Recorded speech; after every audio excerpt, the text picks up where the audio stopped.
السلام عليكم حبايب، شلونكم؟ شلون صحتكم؟ ان شاء الله الكل بخير.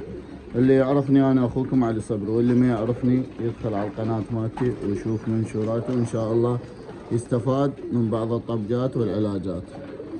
اليوم ان شاء الله وياكم حلقة مميزة، راح اراويكم الطيور المطيار وش بقى منها، وجبت شغلات جديدة، جبت وجبة مال عنابر بشي مرتب. ان شاء الله تعالوا وياي نتفرج عليها ونشوف خيرها.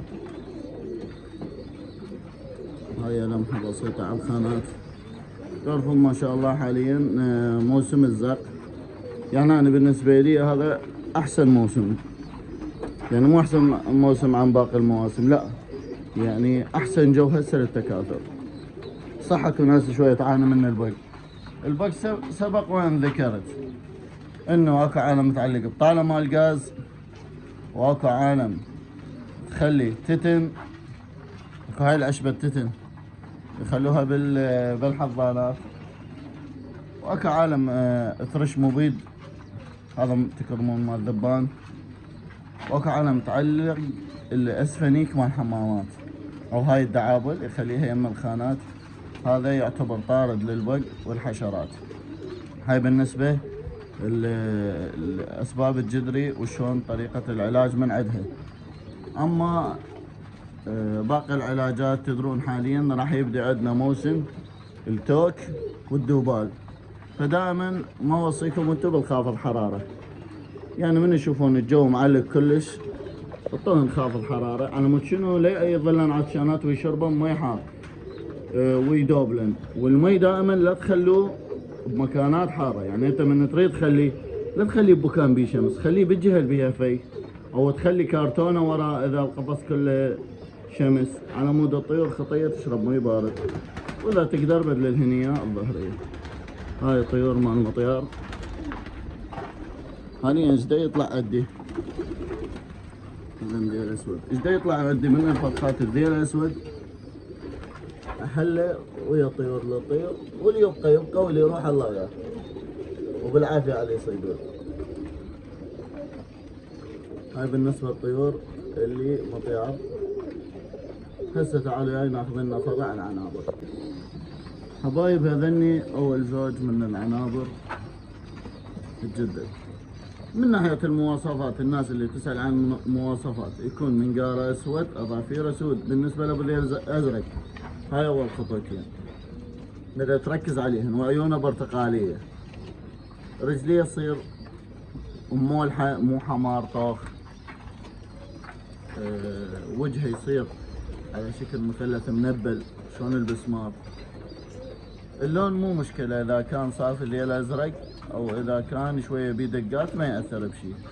الظهر يكون عريض من 16 الى 18 ريشة يكون عدد الذيل. ريشة عريضة، يكون مفتوح من النص، يسمحوا له اكو بعض الناس او الهواة يسموه سنونو. زين، ظهره يكون عريض الظهر، والذيل جاي مسطرة وحدة، يعني يكون عريض بجرة وحدة، مو يكون الطير جسمه مثلث من فوق من ناحية الاشتاف والهاي عريض، ومن يم الذيل يكون عبالك ذيله ريشة وحدة، لا يكون الذيل طالع من الظهر عبالك ظهر وصلة وحدة، يكون جسمه متناسق، يعني مو 3/4 جسمه اطول من الذيل، لا يكون الذيل طالع من الرقبة عبالك مبين جرة وحدة مباشر. يكون ذيله ناصي مو عالي مو رافع ذيله. يكون الطير ناصي كرجله قصيرة. هاي بالنسبة للمواصفات. تكون اظافيره كل ما بارزة او طوال ومفترة على شكل رجل نسر يكون افضل. هاي بالنسبة للمواصفات، وبعدها كثير مواصفات، بس هاي كشي رئيسي اللي تقدر من خلالها تركز على الطير. تكون الريش مال صدره شبه المتلاقي من يم الصدر، اشتافه بارزة للامام عن الحوصلة مثل ما تلاحظون هيك، سحله مخلع. هاي طريقة السنون اللي قلت لكم عليها، تشوفون الديل ريشة بصف ريشة مفروقة من النص. هاي بالنسبة لذني الزوجين، ذني هم زوج. ما شاء الله. هذني هم هنا زوجين، هذا زوج. هذني اكثرهم مخاليف، بيهن زوجين نمايات والباقي مخاليف. ما شاء الله.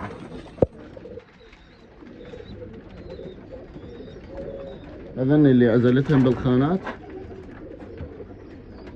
بالوجه شلون يصير مثلث، بالاشتاف شلون تكون مخلعة بارزة للأمام. مو يجي واحد يعطش لكم الطير ويبيع لكم اياه على اساس مخلع، لا، طير هو مرتاح هاي ذبته. لاحظوا لي هذا الفحل والطيرة هم كذلك. تعالوا خلنا نراويكم ذنيل بالخانات، لان شوية بكان ما عندي اكو قسم من هنا الصراحة راح ابيعه وراح ابقي قسم، لان هنا تعرفون انتوا انا قصبت المحمية، فذني وين ذبيتهن ويا رافل ذن اللي ازق بيهن امها الذيل الاسود باليهن ما شاء الله. مو كل عنبر سرة عنبر سرة، طير اذا ما بي مواصفات وشي نادر لا تربي. هذني كلهم مخاليف 9 10. الطيور مو كلها ابيعها، يعني راح ابيع كم زوج من عتها والباقيات راح ابقيهن، حتى لو على هوستهن ابقيهن، لان الصراحة طيور بيها مواصفات عالمية وكفر تنباع. فراح اسوي تقليص بغير رسوس على مود احافظ على ذني. نراويكم البرج الثاني، البقية العنابر البيه.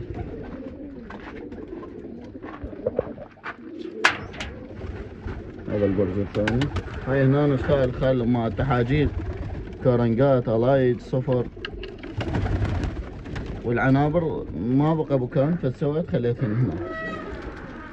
ما لكم بالقاع اللي فيها غاية انا اوفى هيك بعد تخليعة ما شاء الله. شوفوا لي هذا باع الاشتاف وباع ذيل السنونة شلون يكون مفروض من الناس.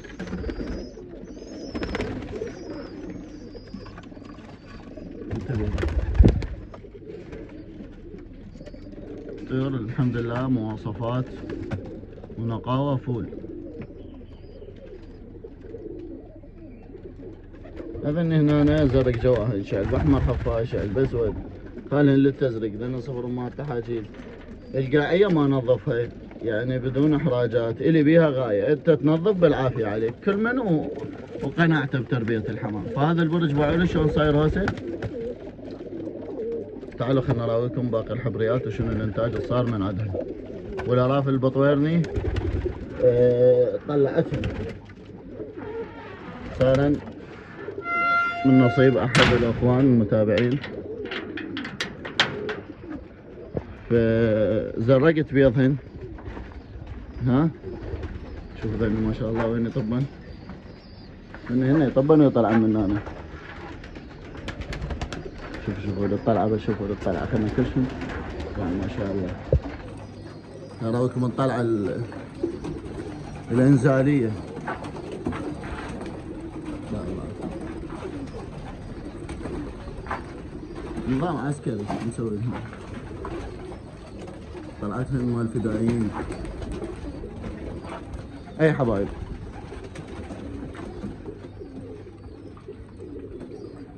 هذن هنا اللبنيات الحفاي جواهن انتاج. ذني ذبات هالحلق اصفر تك ببنك، والثاني لبني نفس امهاته بنك وتراج. هذن من فضل الله تشاينيز بيضا اللي بالحلقة السابقة صورت لكم اياهن. هنا علاجات جواهن فراخ. هذني كورنجات من الانتاج تحت الشروال بنج وتراجة. هذا بنج صغير وزوج تراجة. هذين رجلهم بعدها ما طالعة كسرة هيك عمر الرجل ما تبين.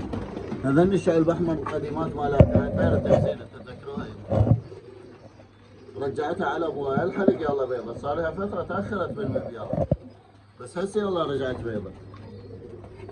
ها نسيت اقول لكم الجاي بشغله جديده، جيب الزواجل اشتقت يعني شو تقولون انتو ذني شنو نوعهن؟ زواجل شكلهن عجيب غريب. عجيب غريب شلون المصلاويات بعدنا حتى مذابهم بخانة ويا الهوسة. هذين طيرتين وفحل. الشمعيات يصيرن وصدورهن حنية. شوفون حبايب شمعيات والصدر حني. شو تقولون ذني شنو نوعهن شنو اسمهن؟ صراحة انا ما اعرف بيهن. مو قوي بالزواجل. بس انه فشي غريب وحلو مرتبات.